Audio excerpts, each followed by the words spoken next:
Hi, this is Robert Kiyosaki, and you're listening to Capital Hacking. This is the most important thing you can listen to today. He's the one. I have a dream. With great power comes great responsibility. I could do this all day. This is it. Don't get scared now. They may take our lives, but they'll never take our freedom. Cinderella's story out of nowhere. It's in the hole. That the only thing we have to fear is fear itself. Capital Hacking begins in 3, 2, 1. Welcome back to the big show. It is Josh McCown with the illustrious John Edwin. So great to have you here, buddy. Oh, it's always great to be in the studio with you, Josh. Today, we got to interview Chris Gittings. His company name is Cogent. Man, they do all kinds of really, really fun stuff. They put on events. Yeah, and he's going to give us a practical takeaway. Everyone listening now, you might hit the brakes on your car. He's going to teach you how to use LinkedIn to your advantage to grow your business, whether it be something you're selling online or just growing your influence or finding out about what you're curious about and you want to meet the influencers behind it. He's going to teach you the secret. Let's go. Chris Gittings here? Dang, John, we did it. I'm so excited. Chris, thank you for coming on. Can you give our listeners a little background on who you are? So honored to be here. I am the founder of a company called Cogent Connections that helps companies build relationships, right? So I host a lot of professional events all over the state of New Jersey and greater Philadelphia, sometimes New York. And I also provide marketing services to B2B companies. I specialize in LinkedIn, big LinkedIn guy. Big LinkedIn guy. Look at here. Here's what I want to say, John, as we dig into this, because we're going to ask a little bit more about his business. Take a look what he looks like on LinkedIn. Yeah, He doesn't look like that right now. No. And I saw you on LinkedIn, Chris, and then I didn't think it was you. So I think how you do your business on LinkedIn, because there's so many people out there doing it the wrong way. Yeah. So there are several different ways to use LinkedIn well. You can use it for nurture. You can use it for relationship building. I really love to use LinkedIn to meet people I don't already know and build relationships with them. I don't believe LinkedIn's a great platform for nurturing those relationships. It's a great place to initiate them. You can find anybody on LinkedIn. That's controversial. So let's dig in a little more. So I met Chris through an Inc. 5000 event, which I think you were part of the host of it, right? Yep. Or were you also an honoree as well, or were you the host? I was helping Jim Baroud put it on. Great idea on your parts. The premise being you grabbed all the New Jersey Inc. 5000s and invited us to a party. And first of all, smart. Do you do that with I have so much. Every year. What? Okay, every year. Now, from that, what I learned was you have very strong opinions about how to use LinkedIn. So you're against the spam email. Yeah. So I'm pro relationship building with strangers, right? So there's an important distinction there. And where I want to begin in explaining that is to identify what makes a salesperson different from a marketer, right? In most organizations, we have marketers and we have salespeople, but a lot of folks don't like salespeople. And some organizations even argue we shouldn't have them, right? What does a salesperson do that's different from a marketer? A marketer attracts people. They're like a magnet. A salesperson goes out into the world and identifies opportunities to proactively add value, right? That's what salespeople do. And that's why you'd hire a salesperson, because someone's going to need that more personal touch. They're going to need someone to go in and say, here's how your life can be better. Here's how we can save you money, add more value, whatever else. If you're going to be doing that, I think a key thing is to recognize that in your own heart, in your own gut, in your own soul, that you are adding value to a person by approaching them, right? That you have something to share that's going to be of value to that person. I love that. Believe that, whether you're cold emailing, you're cold calling, you're cold visiting on site, you're requesting a networking introduction to somebody, whoever you're trying to meet who you don't already know, you have to go in asking yourself, do I believe that this person is more likely than not to come out of a conversation with me glad that we met? And if you believe the answer is yes, then not only can you approach that person, but you have an obligation to do so. I love this guy. Because if you don't do it, you're depriving them of value, right? Of the beautiful Chris Gittings. Yeah. So, and that's the whole thing. Now, the art is understanding where that value is and also making sure that's value that they're going to easily comprehend. Right? Because you might go to somebody and realize, oh, Josh, I could help you with this really amazing stuff. And you're like, yeah, well, 5 people approach me a day trying to show me something cool. Right. I don't want to talk to, right? You don't have the person's time and attention to deliver a complicated offer. So it's important when you go in to have an offer that's implicitly valuable, that they just understand immediately is going to be of use to them. And sometimes that's partially language and framing. And part of it is actually thinking critically about the offer you're coming in with. which is often not actually even a product. Hey everybody, it's Robert Helms, host of the Real Estate Guys radio program. And when you're not listening to our show, make sure you're tuned to Capital Hacking. You're going to dig it. Yeah, because I get so many different solicitations on LinkedIn. It actually gives me a little anxiety when I click that button because it's like you get bombarded. Yeah. So what sets you, let's say, because Josh has a big company and he does events. Let's say you want Josh as a client and you can offer him many different benefits that he's not getting. How do you connect with a guy like that? Well, the answer is very carefully. When you get to someone who's in the Inc. 5000, often you're not going to reach them just through a cold solicit at all. It's going to be through a warm networking intro. So in my case, it was through Jim Barut, right? Jim Barut is a guy Josh already knew. And I didn't actually request that intro. I didn't know who Josh was. Things happened fairly serendipitously. But if I was proactive in saying, I want to meet Josh, I can add a lot of value to Josh, I would look at our mutual connections and see who I actually personally know who would be willing to vouch for me and make that direct intro. Sometimes there's another approach, right? So let's say I didn't want to do that. What's the second best approach? Well, one way that I like to build relationships with executives, right? My target market, my ICP, is any cool or interesting person, especially if they're an executive, a business owner, a founder, an investor, right? Because I can add a lot of value to any of those people, due to the nature of what I do. I'm going to approach them with an invitation to a fancy dinner. Because, and it's really important how you deliver that offer, right? Because there are a bunch of lunch and learns out there, and business owners are sick of the lunch and learns, or they don't want to be trapped in a restaurant where they're going to be delivered a 30-minute PowerPoint slide about financial planning, right? We've all been there. And in New Jersey, we're fortunate because if you're in Philly or you're in New York, you're getting solicited about dinner socials often. But if you live in New Jersey, you're not. No one's targeting New Jersey business owners and offering them purely social dinner experiences. So I started doing that, and it turns out they're incredibly amenable, right? Not every person, but broadly speaking, that is a way of proactively adding value to folks that they immediately recognize as valuable, no matter who they are, as long as they're interesting or important.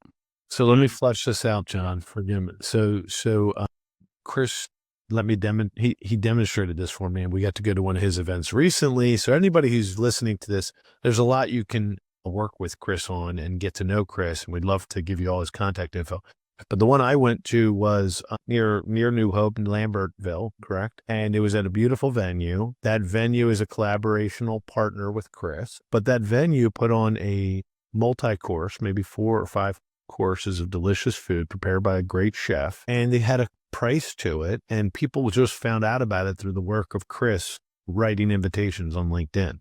So you paid more than $100 for this meal, which means you're not even thinking it's a lunch and learn, which it's not. It's like you paid. And the reason you paid is because Chris curated a good event at a beautiful place. So it's very much values already delivered at the dinner level. And then the community is the additional value. And Chris, did I articulate that right? Is that how you would say? So we did 50 people, 50 real estate investors. And what makes real estate investors special is actually there's certain qualities specifically in that sector that nobody else has in combination. Real estate leaders have their own language they speak, their own terminology. They have the ability to do business together. So they have the ability to collaborate across business, right? That's not always the case in all industries. Yeah. They often don't know each other. They're siloed when they work organically. They don't necessarily run into each other organically. And they have the ability to refer vendors very effectively, right? There are good vendors and bad vendors in a multitude of categories. And it's really valuable for them to exchange their knowledge around that. So there's a lot of reasons they want to get together. There's an unmet need. And so it's actually very easy to go after real estate investors on the phone because I'll cold call them, right? I don't just connect on LinkedIn. Often their phone numbers are on their profiles. I will call the phone number that's listed on their profile when I connect on LinkedIn and say, hey, we just connected on LinkedIn. We haven't gotten the chance to get properly introduced. I understand that you do real estate investing. I'm putting together a real estate investors dinner in 2 weeks at this location. I'd be honored to have you join us. And that gets you pretty far because it's not an offer they're getting very often, right? I run a marketing agency. You're all being solicited by marketing agencies 24/7. So to differentiate yourself, you really have to think critically about where you can add value proactively before you get down the line to the point where a business might say, Chris, you're my guy. You're going to be someone who I'm going to be, hiring to help me take my marketing even further. Yeah. And, you articulated it really well. It's interesting. I've been a real estate investor for 20 years, and I've never thought of it that the industry, whether we know each other or not, a lot of times we do work together and we do collaborate. And, funny story, and Josh knows Ozzy from GoBundance, but got a call from him one time. He's in Myrtle Beach like a year and a half ago. And I said, what are you doing? And he's like, oh, me and Matt Ayer and Mark Schweiger are grabbing a beachfront property. I said, why didn't you call me? And I immediately jumped in on their partnership and we expanded the LLC and bought a beach house. But we do that stuff together and I don't even think about it. Other industries don't. That's amazing. And then you putting together a dinner definitely adds value to investors to be able to expand their network. What are some of the other industries that you touch on that you create these amazing events in? So before we did real estate investors, we just did general dinners. And I was always afraid of going industry specific because I was like, why am I going to cut down my audience artificially? That's going to make things harder for me. And we tried real estate investors first because we knew it checked all those boxes. And we knew there was going to be that real value there and that real unmet need.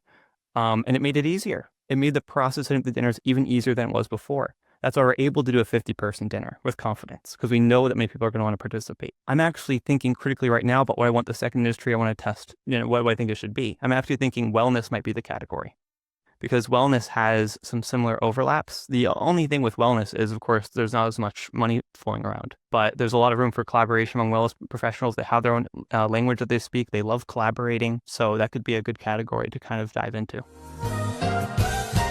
Hi, this is Melanie McCallan. Josh and I are just so grateful for the many investors who have already joined us at Accountable Equity. Accountable Equity is so much more than a capital group. It's really a community of accredited investors that want to learn and grow together. I just want to personally invite you, if you want to find out more about this type of investment and see if it's right for you and your family, please visit us at accountableequity.com. Hey, it's Hal Elrod, author of The Miracle Morning, and you're listening to Capital Hacking. Enjoy. Yeah, I mean, I want to ask a few follow-ups if you don't mind, John. So, Chris, but how did you figure out that wellness has those overlaps? How did you figure that out? Like, what's taught you that? I've been, doing marketing for a while before I started events. So really all of it's serendipitous, Josh, right? I came into this job knowing very little and recognizing that there's some very easy ways to learn anything you want to learn in 2025 when you want to get into something, right? And there's three main paths. One is Googling. One is using a LLM, a chat tool to get information. And then one is going to people on LinkedIn who are experts in the thing you want to learn about and asking them for their time, right? And this is true for anyone, for anything they want to do. Whenever you have a question about something, the LinkedIn way of going to the library is searching for the person in the world who is going to know the most about that thing and requesting a meeting with them where they can speak to you on their expertise. People love to share what they're passionate about and what they're good at and what they're smart in. Give them that opportunity. They'll make you other connections. So you figured it out about wellness. Now, yeah. Let's go back to your marketing group for a second. We're starting to collaborate with you, John. You can see where this is going with our main resorts and restaurants. We're like, how can we be the host, the platform for a lot of these things he does, even if they're things that target benefit to his business, they would also be benefiting our business. Let's find collaboration. So talk to us a little bit about the rest of your business. It's got, I also want you to do one practical takeaway on LinkedIn, using it better, because all of us listening to the show either own businesses, are in business, or are seeking direct investing. It's like kind of the category of us. We're all on LinkedIn to some degree. What would be one great advice about LinkedIn? And then tell us more about your business. Absolutely. So a piece of great advice on LinkedIn is I believe that every person who's using LinkedIn seriously should get Sales Navigator, LinkedIn Sales Navigator. Wow, really? Yeah. Tell us exactly what it is. I thought I was doing the right thing 10 years ago buying premium LinkedIn. Yeah, I don't like premium. Something above that. Come on. Yeah, I'm sorry. Sales Navigator includes all features of premium in it, and you can upgrade from premium to Sales Navigator. But I think premium on its own, it doesn't have enough useful features. Sales Navigator's got everything. On LinkedIn, you're allowed to send connection requests up to 200 people per week. And immediately your alarm bells might go off and say, well, I don't want to be reaching out to 200 people per week, right? Well, I know there are 200 people. Let's say there's maybe 4,000, 5,000, 6,000 people in the world who you really want to be spending time with. On LinkedIn, on Sales Navigator, we can build lists of those people. Say, here's everybody. Let's touch every single one and try to see who's willing to engage with us. Okay. I love self-selection biases. And when you run outreach at scale, there's no substitute for scale when running outreach. The people who are the most active online, the most social, the most amenable to conversations, who have the time for you, are the ones that are self-selecting and connecting and then being open to conversations. So allow those to happen.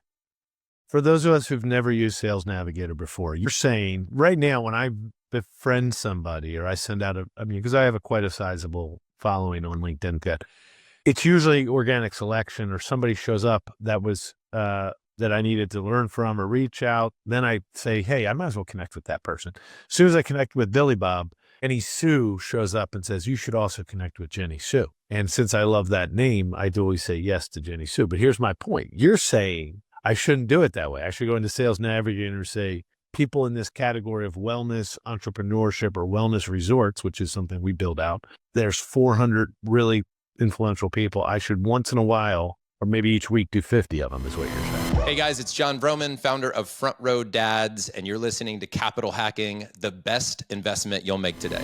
Yeah, so I wouldn't say don't do what you're already doing, but your time is sacred, right? It's the most valuable resource you have. You should, when you meet somebody in person, you should absolutely be connecting then and there using the QR code feature on your mobile app, right? And you should, in your connection request, essentially reflect on why you connected and what your takeaways were, right? So that way you remember, afterwards, why was I talking to this person? What we're going to do together after this, right? Make sure you do that in LinkedIn, in the connection request, right? So if I send you a connection request, an event, and Josh is like, oh, you should come on my podcast. I'll say, Josh, I'm looking forward to joining you on your podcast, right? In the connection request, and I'll remember what our next action step was for our relationship. Yeah, it's just a way of getting things going. You'll be proud of me, Chris. I kind of do that. Of course. Even though I hadn't had a coaching session with Chris or John, you'd be very proud of me. But what I'm saying, Sorry. No. The next burning question for me is, how are you two planning on working together? Like, what's the vision there, Josh and Chris? We have a lot of cool ideas. Yeah, we're early. We are. We have a lot of cool ideas. We're going to give you a few right here. But to finish that point, you're saying if we bought Sales Navigator, we would then be able to target people and do the outreach. And we would do that for these events. So let's talk about a few events, John. Yeah. I definitely think those two sound great to me, right, Chris? Let's do dinners for real estate investors that are maybe beach people, right, John? Brigantine, Isle, LBI, all the way down the coast. Why don't we have one of our resorts, John, be the hub of real estate investment VIP dinners led by Chris? My favorite reason I like Chris and I promote him to my own company, because sadly, when you have a bigger company, Chris, I almost have to say, guys, we should all do this with Chris. Then I have to get a groundswell going about how to do it right. It's silly, but it's funny.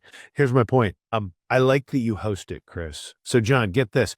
I think the most important thing about hosting an event, having an event, is there's a good host and that people feel welcomed when they get there. And when you own resorts, sometimes the staff that work at the resort think of themselves as executors of an event, not a host of the event.